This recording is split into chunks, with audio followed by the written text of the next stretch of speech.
बार फिर से आपका मैं दिल से स्वागत करता हूं। मैं उम्मीद करता हूं कि आप सभी स्टूडेंट्स, मेरे भाई बहन सभी अच्छे होंगे और अपनी पढ़ाई बहुत ही मन से कर रहे होंगे। दोस्तों, मैं ये भी उम्मीद करता हूं आपका जो भी लक्ष्य हो, आप उस पर लगातार प्रयास कर रहे होंगे और आप उस पर कंटिन्यूअसली मेहनत कर रहे होंगे। आज हम 10th क्लास का पॉलिटिकल साइंस का राजनीतिक विज्ञान का जो पहला चैप्टर है, उस चैप्टर का नाम है सत्ता की साझेदारी। तो उसको हम लोग आज समझने वाले हैं कि सत्ता की साझेदारी क्या है, सत्ता किसे कहते हैं, साझेदारी क्या होता है, कि कोई भी देश जो है किस प्रकार साझेदारी करता है। आज हम इस चैप्टर में श्रीलंका, जो हमारा भारत का पड़ोसी देश है, और एक देश यूरोप में एक छोटा सा कंट्री है बेल्जियम, इन दोनों कंट्री के बारे में तुलना करके, कंपैरिजन करके, कंपैरेटिवली हम इस चैप्टर को अच्छे से देखेंगे और इसी के साथ साथ हम भारत के बारे में भी इसी के साथ साथ समझने की कोशिश करेंगे। तो दोस्तों, आज एक बार फिर से नई एनर्जी के साथ, नए जोश के साथ हम इस चैप्टर पर चलते हैं और आज हम फिर एक एक चीज, एक एक तरीके से समझने की कोशिश करते हैं। सबसे पहला है सत्ता क्या कहते, सत्ता किसे कहते हैं और साझेदारी क्या होता है। दोस्तों, सत्ता का मतलब होता है शासन। सत्ता का क्या मतलब होता है? शासन।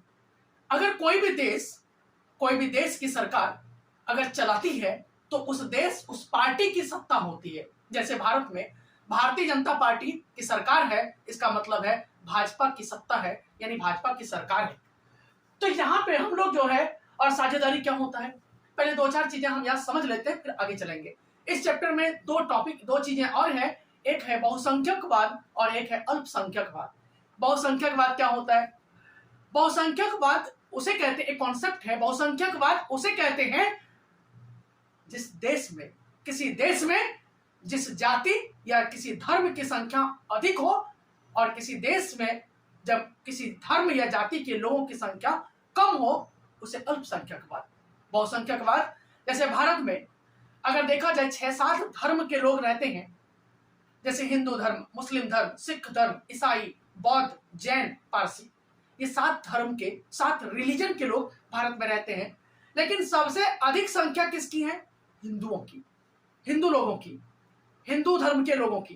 तो हिंदू जो है यहाँ भारत में बहुसंख्यक है, यानी मेजोरिटी में है। मेजोरिटी और माइनॉरिटी के रूप में भी हम समझ सकते हैं कि जिनकी संख्या अधिक होती है वो मेजोरिटी कहलाते हैं, वो बहुसंख्यक कहलाते हैं, और जिनकी संख्या कम होती है वो माइनॉरिटी कहलाते हैं। जैसे हमारे देश में मुस्लिमों की संख्या, मुस्लिम धर्म के मानने वाले लोगों की संख्या करीब करीब 19 से 20% है, और उसके बाद 1% से कम बौद्ध धर्म, जैन धर्म, और करीब करीब 1% ईसाई ये सिख धर्म है। तो इनकी संख्या हिंदू धर्म की तुलना में कम है, इसीलिए इसे माइनॉरिटी कहते हैं, इसीलिए इसे अल्पसंख्यक कहते हैं, और हिंदुओं को बहुसंख्यक कहते हैं, मेजोरिटी कहते हैं। आज हम इसी को कंपैरेटिवली इस दोनों देशों के कॉन्टेक्स्ट में समझने की कोशिश करेंगे। चलिए, मैं कोशिश कर रहा हूं कि मैं अच्छे लैंग्वेज में, एक इजी लैंग्वेज में, आसान लैंग्वेज में मैं समझाऊं। अगर कहीं भी आपको डिफिकल्ट लगे तो उसके लिए मैं माफी चाहता हूं दोस्त। चलिए देखते हैं बेल्जियम और श्रीलंका। पहले हम बेल्जियम के बारे में देखते हैं, उसके बाद हम श्रीलंका के बारे में देखेंगे। दोस्त, बेल्जियम यूरोप का एक छोटा सा देश है। बेल्जियम यूरोप, भारत विश्व में 7 कॉन्टिनेंट है, 7 महादेश है, उसमें सबसे छोटा कॉन्टिनेंट, सबसे छोटा महादेश यूरोप महादेश है। और यूरोप में ही बड़े बड़े कंट्री रहे हैं जिन्होंने विश्व को एक नई गाइडेंस दिया है। वही ब्रिटेन, वही कंट्री है जिसमें करीब करीब 60 से 70 कंट्री को अपना उपनिवेश बनाया था, अपना कॉलोनी बनाया था, अपना गुलाम बनाया था। वही कंट्री है फ्रांस, जहां से फ्रांस की क्रांति, इस विश्व में सबसे बड़ी क्रांति, पहली क्रांति फ्रांस में हुई। तो कई सारे, जर्मनी के कारण first world war, second world war हुआ। हम उसी यूरोप के बारे में पढ़ रहे हैं। उसी यूरोप में एक कंट्री है बेल्जियम। बेल्जियम का जो एरिया है, क्षेत्रफल, वो हमारे हरियाणा से भी छोटा है। कैसा है? हमारे हरियाणा से भी छोटा है। इसकी सीमा जो है, इसका जो बॉर्डर है बेल्जियम का, वो बॉर्डर नीदरलैंड, यूक्रेन और जर्मनी से लगता है। अभी क्वेश्चन कई बार पेपर में आया हुआ है कि भैया बेल्जियम का जो बॉर्डर किस कंट्री से लगता है और कितने कंट्री से लगता है। तो एक कंट्री है नीदरलैंड, दूसरा है यूक्रेन और तीसरा है जर्मनी। अभी मैंने जर्मनी का नाम लिया था, जर्मनी। इन 3 कंट्री से बेल्जियम की का बॉर्डर, बेल्जियम की सीमाएं लगती है। अब इसका जो पॉपुलेशन है दोस्त, इसकी जो जनसंख्या है, इसकी जो आबादी है वो करीब 1 करोड़ से थोड़ी अधिक है। करीब 1 करोड़ 5 लाख या 6 लाख के आसपास इस देश की पॉपुलेशन है, आबादी है। थोड़ा सा हम पहले का रिकॉर्ड पढ़ रहे हैं, अभी जो अपडेटेड कुछ और है, लेकिन अगर मैं अपडेटेड आपको पढ़ाऊंगा और पेपर में अगर बुक से आता है तो आपको वहां कंफ्यूजन पैदा होगा। तो अगर आपको अपडेटेड पढ़ना है तो केवल आप गूगल पे इसके बेल्जियम की पॉपुलेशन 2021 या 22 के अकॉर्डिंग आप देख लेंगे। तो यहाँ पे करीब 1 करोड़ से इसकी पॉपुलेशन अधिक है, और यानी हरियाणा की आबादी से करीब आधी, यानी इसका मतलब है हरियाणा की पॉपुलेशन कितनी है, करीब 2 करोड़। हरियाणा की पॉपुलेशन कितनी है, 2 करोड़। यानी 1 करोड़ है तो हरियाणा की 2 करोड़ है, यानी हरियाणा से आधी आबादी बेल्जियम कंट्री की है। यानी हरियाणा में जितने 2 करोड़ लोग रहते हैं तो बेल्जियम में 1 करोड़ लोग रहता है। इस छोटे से देश के सामने समाज की जाति बुनावट बहुत जटिल है। अब छोटा सा कंट्री है, 1 करोड़ पॉपुलेशन है, और 2 करोड़ हमारे सबसे छोटा राज्य जो है, मतलब सॉरी सब छोटा नहीं, मतलब हरियाणा की 2 करोड़ है और वहां की 1 करोड़ है। इतनी कम आबादी होने के बाद भी इस देश की जो बनावट है, इस देश में जो पॉलिटिक्स है वो बड़ा डिफिकल्ट है, वो बड़ा स्ट्रक्चरल डिफिकल्ट है। देखते हैं उसको कैसे। दोस्त, ये बेल्जियम का 2 हमने एक ग्राफ बनाया है, इसको इससे समझने की कोशिश करते हैं। ये पूरा देश बेल्जियम है, और बेल्जियम में 2 एरिया है। एक है फ्लेमिश एरिया और दूसरा है वेलेनिया एरिया। यानी पहला है फ्लेमिश क्षेत्र और दूसरा है वेलेनिया क्षेत्र। यानी कहते हैं ना हमारे भारत में नॉर्थ इंडिया साउथ इंडिया जैसे है, उसी तरह से वहां 2 एरिया है।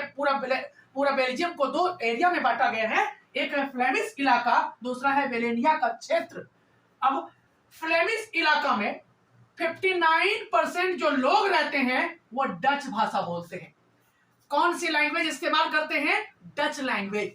अब क्वेश्चन कितनी बार पूछा गया है कि फ्लेमिश एरिया में कौन से लोग रहते हैं, कौन से लैंग्वेज बोलने वाले लोग रहते हैं, तो डच बोलने वाले लोग। और वेलेनिया क्षेत्र में 40% जो लोग रहते हैं वो फ्रेंच बोलने वाले। कौन से बोलने वाले, फ्रेंच बोलने वाले। फिर से एक बार रिपीट कर रहा हूं, जर्मनी में पूरा बेल्जियम 2 एरिया में बटा हुआ है। जैसे Bharat north India south India में बटा हुआ है, उसी तरह से बेल्जियम 2 एरिया में बटा हुआ है, फ्लेमिश इलाका, वेलेनिया इलाका। फ्लेमिश क्षेत्र, वेलेनिया क्षेत्र। अब 59% जो पूरे बेल्जियम का 59% जो एरिया है वो करीब वो फ्लेमिश इलाके में पड़ता है, और जो फ्लेमिश इलाके में जो लोग रहते हैं वो डच भाषा बोलते हैं। अब वेलेनिया इलाके में 40% जो पॉपुलेशन है, 40% जो लोग हैं, 40% जो पॉपुलेशन है वो फ्रेंच भाषा बोलता है। कौन सा लैंग्वेज बोलता है, फ्रेंच भाषा। बड़ा मजा आता है मुझे चैप्टर में ना, बहुत मजा आता है पढ़ाने में। और दोस्त 1% यहाँ जर्मन लैंग्वेज बोलता है, क्योंकि जर्मनी के पास का है तो बहुत सारे लोग जो है जर्मनी के लोग आ गए हैं, या नहीं तो पड़ोस में जर्मन है तो वहां का लैंग्वेज इन लोगों ने अपना लिया है। जैसे अब मान लीजिए जैसे बिहार के लोग हैं और यूपी के लोग भी थोड़ा बिहारी लैंग्वेज बोलते हैं, असम के लैंग्वेज वो मणिपुरी बोलते हैं। क्यों? कि जो बॉर्डर एरिया में जो लोग रहते हैं वो आपस में एक दूसरे का लैंग्वेज बोल लेते हैं या सीख जाते हैं। तो ये था पूरे बेल्जियम देश का एक तरीके से ग्राफ था कि भैया पूरा बेल्जियम में 100% आबादी में 59% फ्लेमिश इलाके में रहता है और 59% डच भाषा बोलता है, 40% लोग फ्रेंच भाषा बोलता है, और ये जिस एरिया में रहते हैं वो वेलेनिया क्षेत्र है, और 1% जो एरिया है वो जर्मन भाषा बोलता है। ये तो पूरे कंट्री की हो गई। अब बेल्जियम की जो कैपिटल है, राजधानी है, वो ब्रुसेल्स है। आप कमेंट सेक्शन में जाकर के कमेंट करेंगे कि बेल्जियम की कैपिटल कहाँ है। बेल्जियम की राजधानी कहाँ है? पूरे विश्व में 210 कंट्री है, और आपके जो सर हैं मुझे 210 कंट्री की राजधानी और 210 कंट्री का करेंसी याद है, जबान पर है बिल्कुल से, हमने याद किया हुआ है, मुझे याद है अच्छे तरीके से। तो बेल्जियम की जो कैपिटल है वो ब्रुसेल्स है। अब ब्रुसेल्स में देखते हैं दोस्त, ब्रुसेल्स में जो शहर है, जैसे भारत की राजधानी दिल्ली है, तो उसी तरह से बेल्जियम का कैपिटल ब्रुसेल्स है। ब्रुसेल्स में 80% फ्रेंच भाषा 80% फ्रेंच लोग रहते हैं, यानी पूरे जो राजधानी है ब्रुसेल्स में, वहां 80% कब्जा जो है, 80% जो शहर का पॉपुलेशन है वो फ्रेंच भाषा बोलते हैं, और 20% जो है वो डच भाषा बोलता है, डच भाषा बोलता है। अब ये ध्यान देना, जो सिटी है, जो राजधानी है, जो उनका कैपिटल है, वो 20% डच भाषा बोलते हैं और 80% फ्रेंच भाषा बोलते हैं। अब ध्यान देना यहां से फिर से, पूरे देश में अगर देखा जाए तो 40% फ्रेंच भाषा बोलते हैं, तो यह अल्पसंख्यक है, यह अल्पसंख्यक है, यानी माइनॉरिटी में है। ध्यान से समझना, जो फ्रेंच भाषा बोलता है वो क्या है? माइनॉरिटी। पूरे बेल्जियम की बात कर रहा हूं, पूरे बेल्जियम में जो फ्रेंच है वो 40% ही लोग हैं, और 59% डच भाषा बोलने वाले लोग हैं, जो वहां बेल्जियम के मूल निवासी हैं, और फ्रेंच भाषा बोलने वाले फ्रांस से आकर के उस देश में बसा है। तो ये अल्पसंख्यक है, माइनॉरिटी में है, और मेजोरिटी में कौन है? तो डच भाषा बोलने वाले लोग। माइनॉरिटी में जर्मन लैंग्वेज के भी माइनॉरिटी में है, क्योंकि इनकी संख्या कम है। अब अगर सिटी की बात देखा जाए, अगर कैपिटल की बात देखा जाए, तो जो कैपिटल है ब्रुसेल्स, वहां पे मेजोरिटी में फ्रेंच भाषी लोग हैं। थोड़ा समझना, थोड़ा आपको अजीब नहीं लगेगा, बार बार आप एक दो बार सुनेंगे आपको समझ में आ जाएगा। जो राजधानी है जैसे दिल्ली है, तो यहाँ राजधानी जो उनका है ब्रुसेल्स, उसमें 80% लोग फ्रेंच भाषा बोलते हैं और 20% लोग डच भाषा बोलते हैं। तो डच भाषा 20% लोग बोलते हैं, इसीलिए ये माइनॉरिटी में है, जबकि पूरे देश में ये मेजोरिटी में है, और फ्रेंच भाषा जो है केवल राजधानी में मेजोरिटी में है, और राजधानी में डच भाषा माइनॉरिटी में है। पूरे देश में ये मेजोरिटी में, शहर में माइनॉरिटी में, ये माइनॉरिटी में, यहां शहर में कैपिटल में मेजोरिटी में है। अब देखते हैं ध्यान से, बेल्जियम में जो अल्पसंख्यक है, जो माइनॉरिटी है, वो फ्रेंच तुलनात्मक रूप से ज्यादा ताकतवर और समृद्ध रहे हैं। यानी जो पूरे बेल्जियम में जिनकी संख्या कम है, फ्रेंच बोलने वाले लोगों की, उनकी संख्या कम है, वो माइनॉरिटी में है, लेकिन वो ताकतवर है, वो पढ़े लिखे लोग हैं। हर जगह जितने नेता हैं वो इन्हीं के पास पावर है, इन्हीं के पास सत्ता है, यही सबसे ज्यादा अमीर है, जबकि ये माइनॉरिटी में है। क्योंकि ये पढ़े लिखे, जितने नेता हैं बेल्जियम में सारे फ्रेंच भाषी लोग हैं। क्यों? क्योंकि ये पढ़े लिखे लोग हैं, इनके पास पावर है, इनके पास पैसा है, ये ज्यादा समृद्ध हैं, ये ज्यादा रिच हैं, ये ज्यादा पढ़े लिखे लोग हैं, और यही देश को चला रहे हैं। बहुत बाद में जाकर आर्थिक विकास और शिक्षा का लाभ पाने वाले डच भाषी लोगों को इस बात से नाराजगी हुई। डच लोगों को बाद में समझ में आया कि भाई ये देश हमारा है, और हर जगह नेता बने हो तुम फ्रेंच भाषी लोग, जबकि तुम बाहर से आकर के बसे हो, तुम्हारी संख्या भी कम है, लेकिन तुम भाई, हम 60% 59% लोग डच भाषी हैं, तो हमारा एक भी नेता नहीं है, हम गरीब लोग हैं इस देश में, जबकि हमारा ये मूल निवासी है, जबकि हमारा घर है बेल्जियम। तो इस बात का डच लोगों ने विरोध करना शुरू कर दिया, इस बात का डच लोगों ने नाराजगी जताना शुरू कर दिया, इस बात का डच लोगों ने विरोध करना शुरू कर दिया, और इस बात से जो है, इसके चलते 1950, 1950 और 1960 के दशक में फ्रेंच और डच बोलने वाले समूहों के बीच टेंशन बढ़ने लगा, तनाव बढ़ने लगा दोनों के बीच। डच लोग कहने लगे भाई 60% पावर हमें चाहिए, 60% नेता हम बनेंगे, देश का प्राइम मिनिस्टर और प्रेसिडेंट हम बनेंगे, देश का जितने हर जगह डेवलपमेंट में, एजुकेशन में हम पिछड़े हुए हैं, तो हमें भी एजुकेशन में पार्टिसिपेट चाहिए। डचवासी लोगों ने विरोध करना शुरू कर दिया।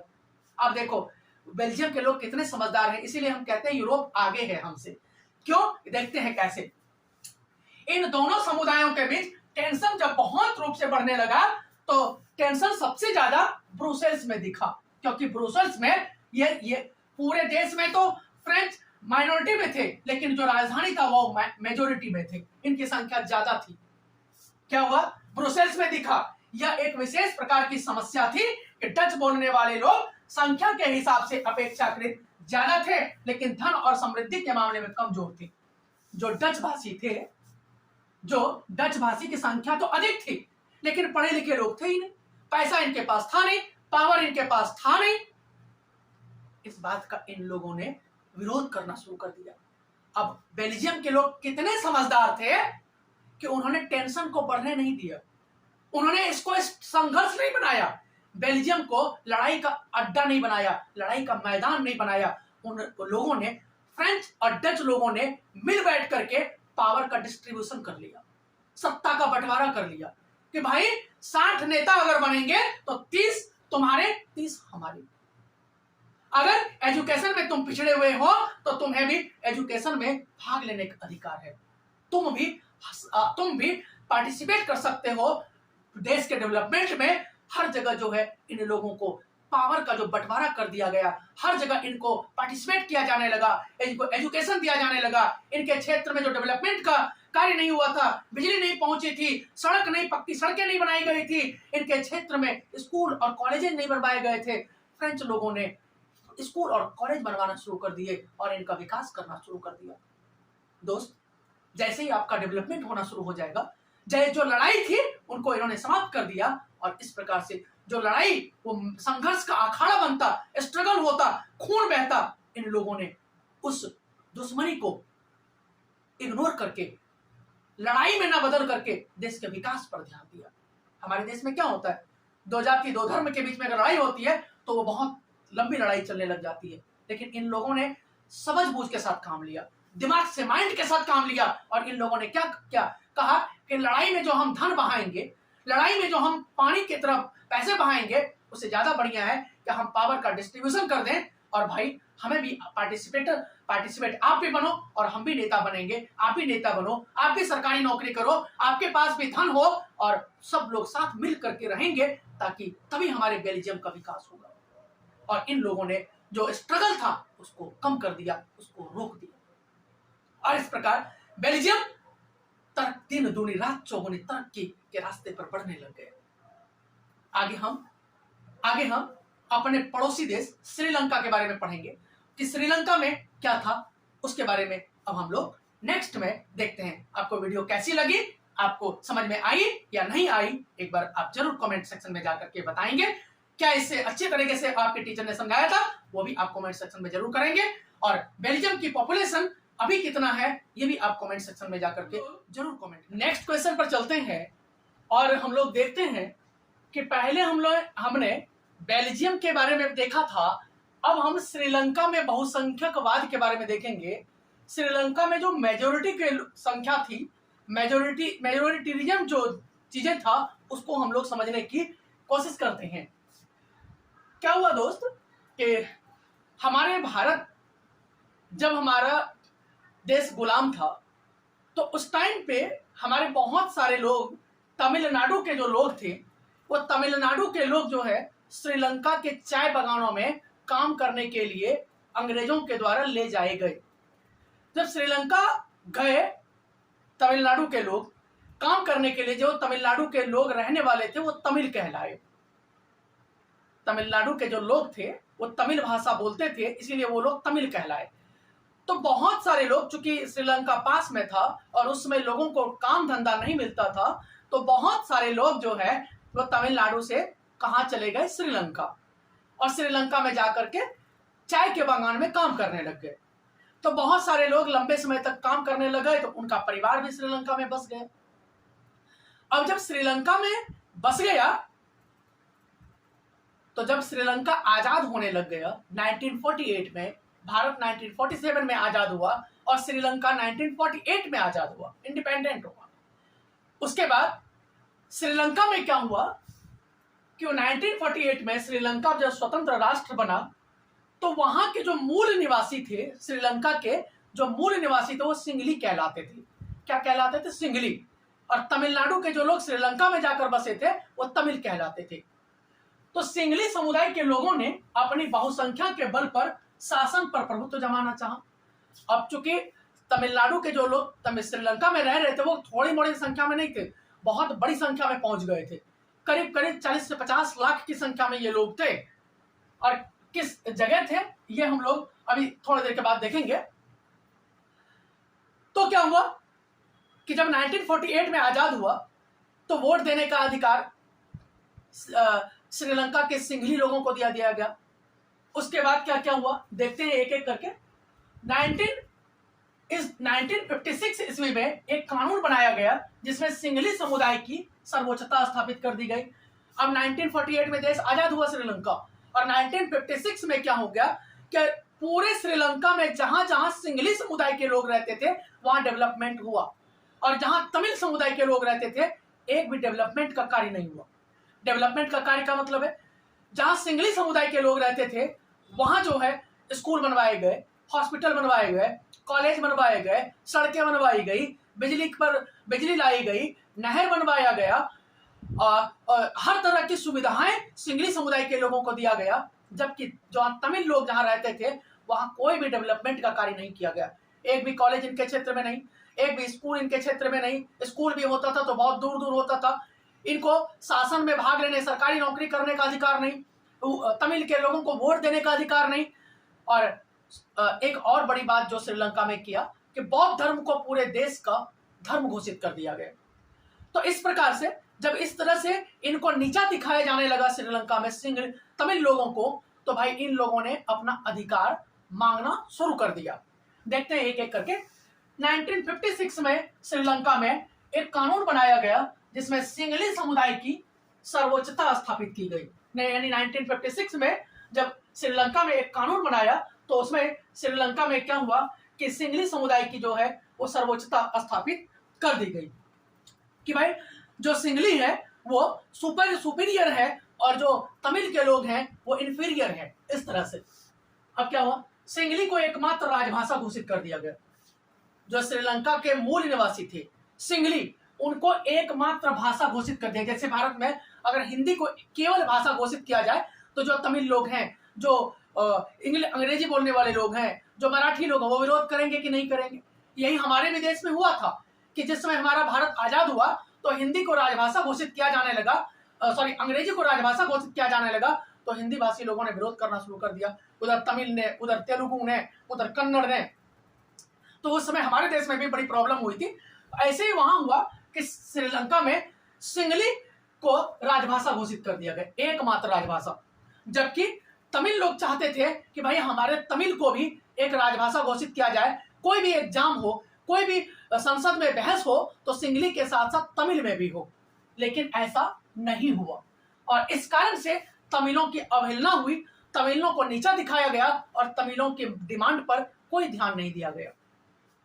सिंघली को विश्वविद्यालय, यानी विश्वविद्यालय मतलब कॉलेज और गवर्नमेंट जॉब में प्राथमिकता दी गई। कहा कि जो सिंघली लोग हैं उसे यूनिवर्सिटी में प्रोफेसर बनने में, लेक्चरर बनने में, स्कूलों में टीचर बनने में, और उसके बाद हर जगह जहां जहां भी नौकरी, बड़ी बड़ी नौकरियां मिलती थी वहां सिंघली लोगों को वेटेज दिया गया। यानी मैक्सिमम जो सर्विस था वो इन्हीं लोग का होता था, क्योंकि सारे जितने भी जहां भी बड़े बड़े ऑफिसर थे वो सारे सिंघली लोग थे, तो इन लोगों का होने ही नहीं देते थे वो लोग।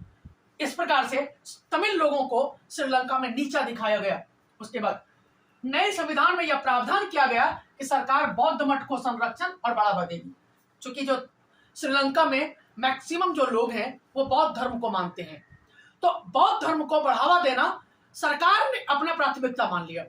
सरकार ने कहा कि भाई जो श्रीलंका है वो बौद्धों का है और श्रीलंका में बौद्ध धर्म को सरकार बढ़ावा देगा।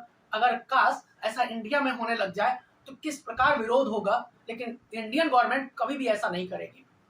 इंडियन गवर्नमेंट कभी भी ऐसा नहीं करेगी, जबकि श्रीलंका में बौद्ध धर्म को पूरे देश का धर्म घोषित कर दिया गया।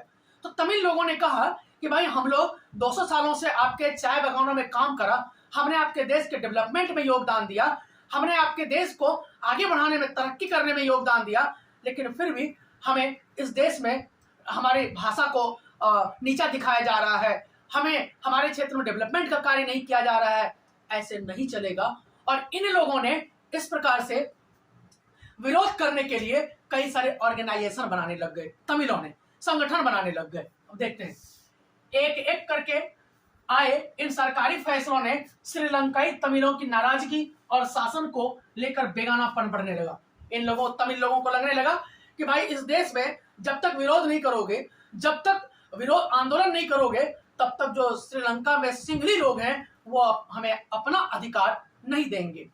क्या हुआ, इनको लगने लगा, तमिलों को, श्रीलंका में जो तमिल लोग रहते थे, इनको लगने लगा कि बौद्ध धर्म के सिंघली लोगों के नेतृत्व वाली सारी राजनीतिक पार्टियां उनकी भाषा और संस्कृति को लेकर असंवेदनशील है।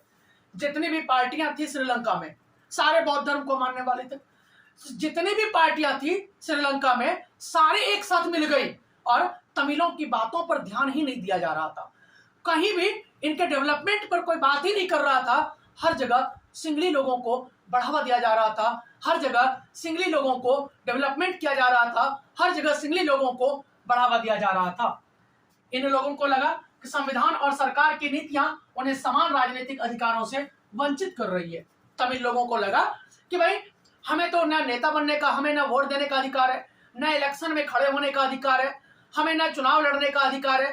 तो भाई सारा अधिकार जब हमारा है ही नहीं और हम 200-300 सालों से इस देश में रह रहे हैं, तो फिर हम कहां जाएं?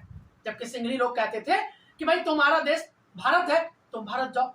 लेकिन तमिल लोगों ने कहा कि भाई भारत, ऑब्वियसली जो 300 साल से श्रीलंका में, 400 सालों से जो श्रीलंका में रह रहे हैं, उनका तो भारत से कट गए हो, तो फिर दोबारा से अगर भारत आते तो कौन पहचानता उन्हें, कौन उनको अपना जमीन देता, कौन वो उनको घर बनाता। इसलिए उन लोगों ने कहा कि जिस देश में हम कंटिन्यू 300 से 400 सालों तक रह गए, हम इस देश को छोड़ करके नहीं जाएंगे। अच्छा, एक बात और है कि जो श्रीलंका गए थे तमिल लोग, उसमें केवल हिंदू नहीं थे, हिंदू मुस्लिम दोनों ही समुदाय के लोग श्रीलंका चाय के बागानों में काम करने के लिए मजदूर बन करके गए थे। अब देखते हैं, संविधान और सरकार की नीतियां से इन लोगों को लगा कि भाई अब तमिल लोगों को कोई बराबर का अधिकार श्रीलंका में नहीं मिलने वाला है। नौकरी और फायदे के अन्य कामों में उनके साथ भेदभाव हो रहा है। जितना भी नौकरी था, जितने बड़े बड़े पोस्ट थे, जितने भी नेता का पद था, जितने भी बड़े बड़े जॉब था, जितने भी बड़े बड़े बिजनेस था, हर जगह श्रीलंका के सिंघली लोग भरे पड़े थे। एक इनको बढ़ावा दिया ही नहीं जा रहा था, इनको हर जगह दबाया जाता था, इनको सताया जाता था, छोटे छोटे मामले में भी इनको जेल भेज दिया जाता था, इनको जेल में डाल करके इनको आजीवन कारावास दे दिया जाता था। इस प्रकार से इन लोगों ने सोचा कि अब जब तक हम लोग लड़ेंगे नहीं, तब तक हमें हमारा अधिकार नहीं मिलेगा। उसके बाद उनके हितों की अनदेखी की जा रही है। जो तमिल लोग थे, उनका जो भी हित था उनको इग्नोर किया जा रहा था, उनको इग्नोर मारा जा रहा था। इनकी बातों पर श्रीलंका के लोग ध्यान नहीं दे रहे थे। परिणाम क्या हुआ? श्रीलंका में तमिल और सिंघली समुदायों में जब टेंशन बढ़ने लग गया, तो इसका रिजल्ट क्या हुआ देखते हैं। तमिल और सिंघली समुदाय के संबंध बिगड़ते चले गए। दोनों का जो रिलेशन था, दोनों देश में मिलजुल करके रहते थे, लेकिन 1948 में जब देश आजाद हुआ और 1956 में जब श्रीलंका का संविधान बनकर तैयार हुआ, उसके बाद से श्रीलंका में तमिल और सिंघली समुदाय के बीच टेंशन बढ़ने लग गया। श्रीलंकाई तमिलों ने अपनी राजनीतिक पार्टियां बनाई। तमिल लोगों ने कहा हम लोग अपनी राजनीतिक पार्टी बनाएंगे, आप लोग मान्यता दो कि नहीं दो, लेकिन हम लोग जितना तमिल लोग हैं, हम लोग अपनी पॉलिटिकल पार्टी इन लोगों ने बनाना शुरू कर दिया। और तमिल को राजभाषा बनाने, तमिल को पूरे देश की भाषा बनाने, क्षेत्रीय स्वायत्तता हासिल करने। क्षेत्रीय स्वायत्तता का मतलब है कि भाई हमारा जो तमिल है उसका भी डेवलपमेंट किया जाए, उसको भी श्रीलंका में मान्यता दिया जाए। इस तरह से स्वायत्तता हासिल करने, शिक्षा और रोजगार में समान अवसर की मांग को लेकर संघर्ष किया गया।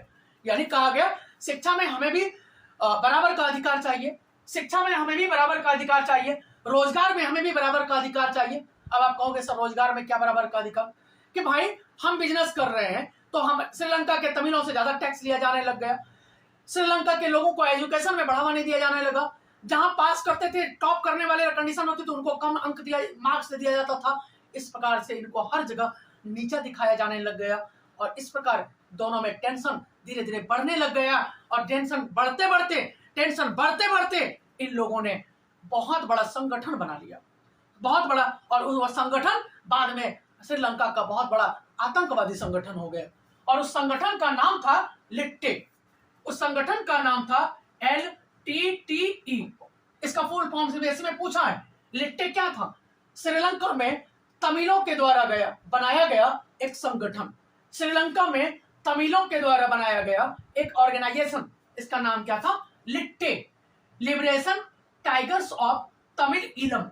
Liberation tigers of Tamil Eelam, liberation tigers of Tamil Eelam, इसका शॉर्ट फॉर्म है लिट्टे। इन लोगों ने एक ऑर्गेनाइजेशन बना लिया और इतना बड़ा ये ऑर्गेनाइजेशन बन गया कि बाद में अमेरिका और पाकिस्तान जैसे कंट्री ने इसको आतंकवादी संगठन करार दे दिया गया। बड़े बड़े इंजीनियर्स, बड़े बड़े डॉक्टर्स, बड़े बड़े साइंटिस्ट इसमें शामिल होने लगे जो तमिल के लोग थे और इनके पास हेलीकॉप्टर, इनके पास लड़ाकू विमान, इस तरह से इन्होंने एक बड़ा हथियार इकट्ठा कर लिया और जो श्रीलंका के सिंगली समुदाय के लोग थे उनको एक एक करके इन्होंने बदला लेना उनसे शुरू कर दिया। अपने अधिकारों की मांग के लिए इन्होंने लड़ाई लड़ना शुरू कर दिया। उसके बाद क्या हुआ? लेकिन तमिलों की आबादी वाले इलाके की स्वायत्तता की उनकी मांगों को लगातार नकारा गया। इनकी डिमांड बढ़ती चली जा रही थी, लेकिन इसके बाद भी श्रीलंका के जो सिंगली समुदाय के लोग थे उन्होंने कोई ध्यान नहीं दिया। उन्होंने इनकी बात को हर बार इग्नोर किया, इनकी बातों को हर बार दबाया, क्योंकि सारी पुलिस, सारा डिपार्टमेंट उन्हीं लोगों का था। इन लोगों के हर बात को दबा दिया जाता था, इन लोगों के हर डिमांड को अनदेखा कर दिया जाता था, इग्नोर कर दिया जाता था। 1980 के दशक तक उत्तरी पूर्वी श्रीलंका में स्वतंत्र तमिल ईलम बनाने की मांग को लेकर अनेक राजनीतिक संगठन बने श्रीलंका में। चूंकि यहां देखो, ये हमारा देश इंडिया है और यहीं पे श्रीलंका है। श्रीलंका का ये जो तमिलनाडु था, यहां से तमिलनाडु से इस पूरे क्षेत्र में श्रीलंका में यहां जाकर के सारे तमिल लोग बस गए थे। तो इन लोगों ने इस क्षेत्र में पूरा अपना ऑर्गेनाइजेशन बना लिया और ऑर्गेनाइजेशन बना करके जो सिंगली समुदाय के लोग थे इन पूरे क्षेत्र को अपने कब्जे में करना चाहा, शिक्षा पर बराबर का अधिकार करना चाहा, रोजगार में बराबर का अधिकार करना चाहा और इस प्रकार इन लोगों ने जो लिट्टे बनाया, लिट्टे का डिमांड यही था कि तमिलों को भी बराबर का अधिकार मिलना चाहिए। उसके बाद अनेक राजनीतिक संगठन बने और टकराव और बढ़ गया और आंदोलन शुरू हो गया और स्ट्रगल इतना बड़ा शुरू हो गया कि गृह युद्ध की कंडीशन हो गई। गृह युद्ध का मतलब होता है एक ही देश में जब दो धर्मों के लोग आपस में युद्ध करने लगते हैं अपने अधिकार को मांगने के लिए, तो उसे गृह युद्ध कहते हैं। एक ही देश में श्रीलंका में तमिल और सिंगली समुदाय के लोग बराबर का अधिकार पाने के लिए लड़ाई लड़ने लगे, उसे गृह युद्ध कहते हैं। एक ही देश के अंदर जब दो धर्म के लोग, दो समुदाय के लोग अपने बराबर के अधिकार पाने के लिए जब युद्ध करता है तो उसे गृह युद्ध कहते हैं। और इस प्रकार जो है होम वॉर यहाँ होने लग गया और गृह युद्ध होने के बाद कंडीशन इतनी खराब हो गई कि इन लोगों ने, तमिलों ने 1984 से लेकर के कई बार, उसमें भारत के प्रधानमंत्री राजीव गांधी थे, उनसे इस मामले को सॉल्व करने का रिक्वेस्ट किया, लेकिन राजीव गांधी ने बहुत सीरियसली ध्यान नहीं दिया और अंतिम में क्या हुआ, राजीव गांधी तमिलनाडु में एक सभा को संबोधित कर रहे थे, एक रैली को संबोधित कर रहे थे और श्रीलंका के जो लिट्टे के मास्टरमाइंड थे उन्होंने राजीव गांधी की हत्या कर दी। राजीव गांधी की हत्या का रीजन यही था कि ये लोग चाहते थे कि भाई हम लोग भारत के लोग हैं और भारत सरकार श्रीलंका की सरकार से, गवर्नमेंट से मिल बैठ करके इस मामले को सॉल्व करे, लेकिन भारत की सरकार ने इस मैटर को सीरियसली नहीं लिया और इसका नतीजा क्या हुआ, इसका रिजल्ट क्या हुआ, भारत के प्राइम मिनिस्टर उस समय राजीव गांधी थे, उनके लिट्टे ने, उनके तमिल, श्रीलंका के तमिल के लोगों ने अपने तमिलनाडु के लोगों के साथ मिलकर हत्या कर दी। और इस प्रकार फिर भारत सरकार का आंख खुला और भारत सरकार ने इस मैटर पर ध्यान दिया और श्रीलंका के सरकार से फिर बातचीत करना शुरू कर दिया। तो आगे हम लोग फिर जो है इसी पे हम लोग और डिस्कस करते हैं और देखते हैं आपको वीडियो कैसे लगी। दोस्त, आप एक बार जरूर से जरूर कमेंट करना और कमेंट में आप बताना कि आपको समझ में आ रहा है या नहीं आ रहा है। चलिए, जय हिंद, जय Bharat. No, there ain't no stopping.